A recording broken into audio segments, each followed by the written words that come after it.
Hi everyone, it's Jim Donlin at My-Office-Expert.com, and more relevant to this particular video demonstration is I'm a resident of Little Rocky Run in Fairfax County, Virginia. And the purpose of this demonstration is to share with you and with my neighbors how we can make use of this really excellent list of data, publicly accessible data that we have from Fairfax County and GIS data about all of the addresses, nearly 2,400 addresses in Little Rocky Run, and the characteristics of the addresses in terms of their construction and location and that sort of thing. So 3D maps, to begin with, is a feature of Microsoft Excel. Comes with Microsoft Excel 2016 and I believe even 2013. So the purpose of this isn't to do a demonstration video of exactly how to use this thing. I will follow this video with a part 2 that shows how we can construct one of these 3D maps from address data. It's really super easy. But here for this demonstration, all I'm going to do is zoom in on Little Rocky Run by just going to our Homeowners Association address. And you can see here that we've got all of the addresses for Little Rocky Run plotted on a map, which indeed is a 3D map visualization of those addresses. So all of this is a map visualization of this really excellent and complete list of addresses that's pulled out of the publicly accessible GIS data from fairfaxcounty.gov.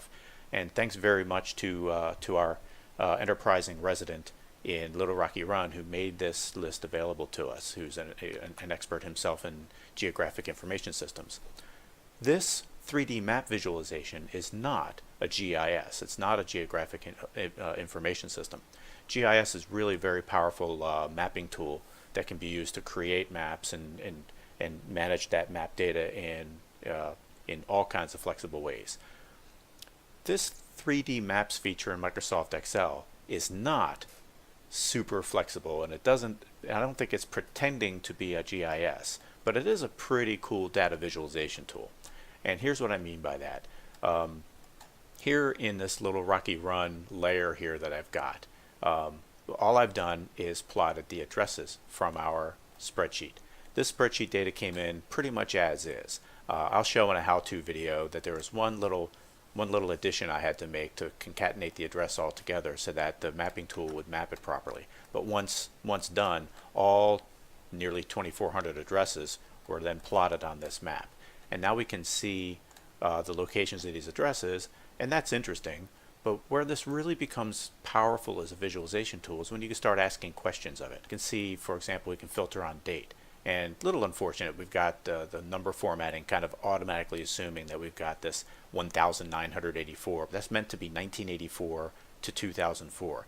These are the years that are listed in our spreadsheet as the construction years for the homes. So you can see that the story of our neighborhood can in some sense be told on a timeline.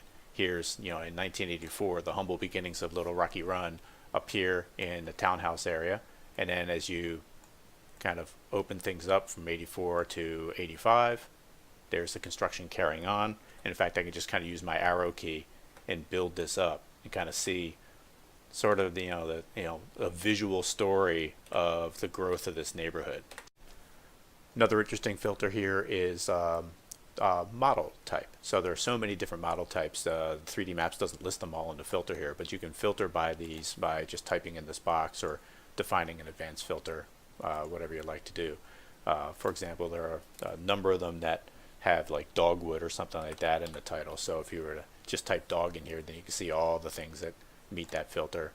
Select all those returned ones. Now you can see all the models within Little Rocky Run on the map that have some form or another of dogwood as their model type. So we'll get rid of that.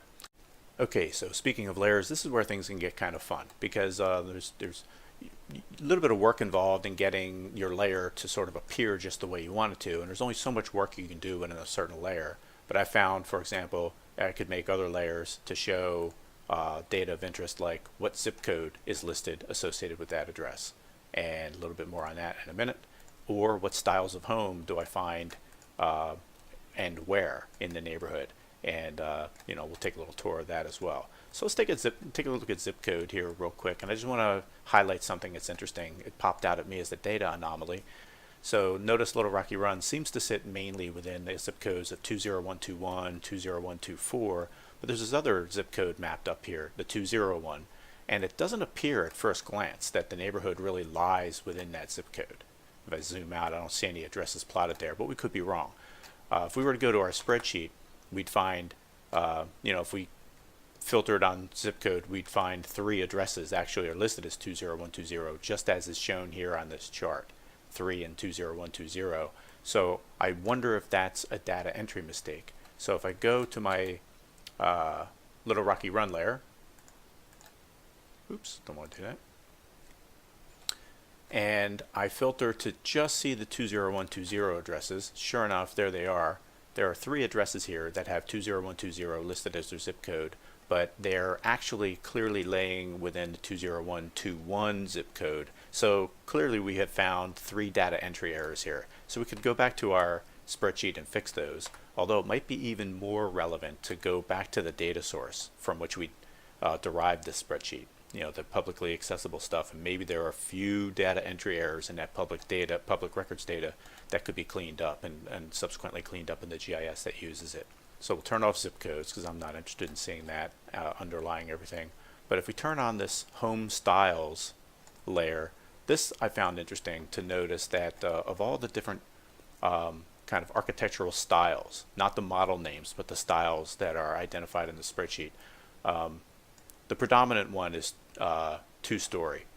So if you include the 2-story homes in here, okay, that just dominates the whole map view, right? But if I control for 2-story by just sort of excluding that from the filter and show all the other styles, suppose I'm a member of the Architectural Review Board and I want to be able to kind of quickly get a look at what styles are located where in the neighborhood and see what their distribution looks like, or maybe I just need to find an example of a home that's, say, split level with 2 levels. Where could I find that address? Well, there's one right there, and maybe I need that to take a photo or show a prospective resident or something like that, or maybe to do a comparison for some ARB case that's being looked at. So these kinds of visualizations can be really helpful to help us appreciate our spreadsheet data in a completely different way, certainly a visual way.